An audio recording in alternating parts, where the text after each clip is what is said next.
大家好，我是美食多。苹果和黄芪看似毫不相干的两种食材，一个是阳春白雪，一个是乡里巴人，却因一次偶然的搭配，成就了一道养生美味的传奇。它们在一起究竟能产生怎样的美味与神奇？下面就一起跟着视频来看看吧。首先准备5克黄芪。黄芪大家都非常的熟悉，它是一种药食同源的食材，平时很多朋友喜欢用它泡水喝。在用黄芪之前，一定要先用清水将它清洗干净。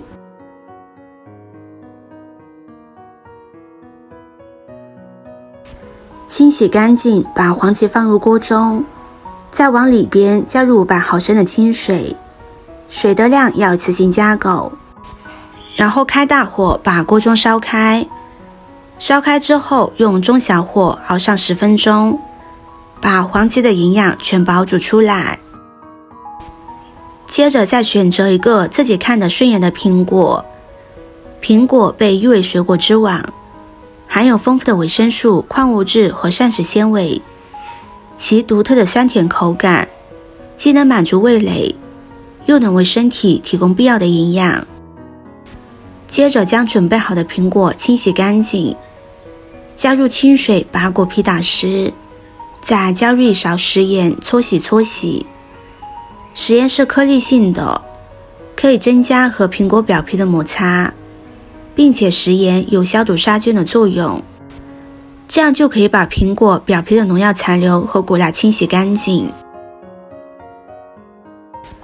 搓洗好之后，再加入清水冲洗干净。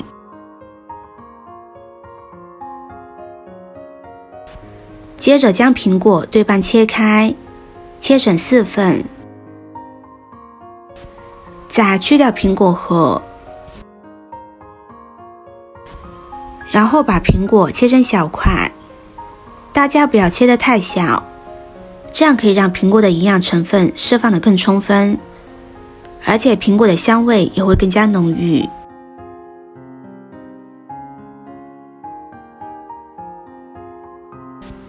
切好先放入盘中，接着准备4颗红枣，将红枣清洗干净。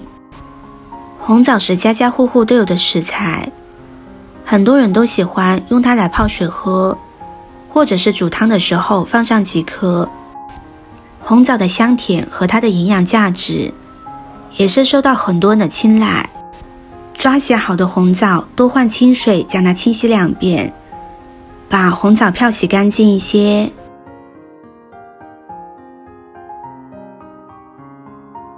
洗至这样水边的清澈，将它捞出来，放入盘中，用剪刀把红枣剪成小块，去掉红枣核。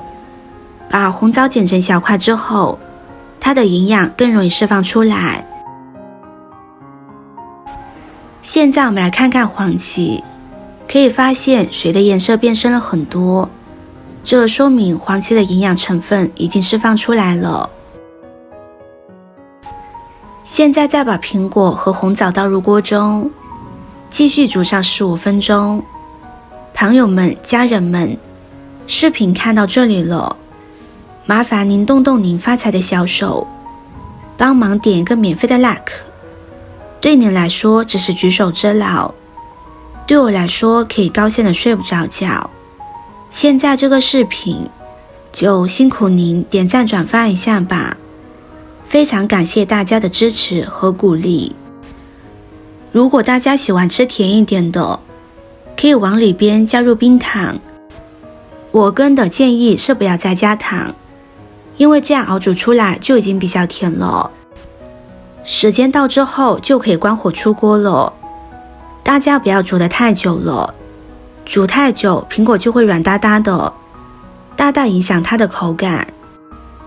像这样熬煮出来的苹果汤汁，不仅营养丰富，而且口感也比较的香甜可口。经过熬煮之后，苹果自身的口感还是相对不错的。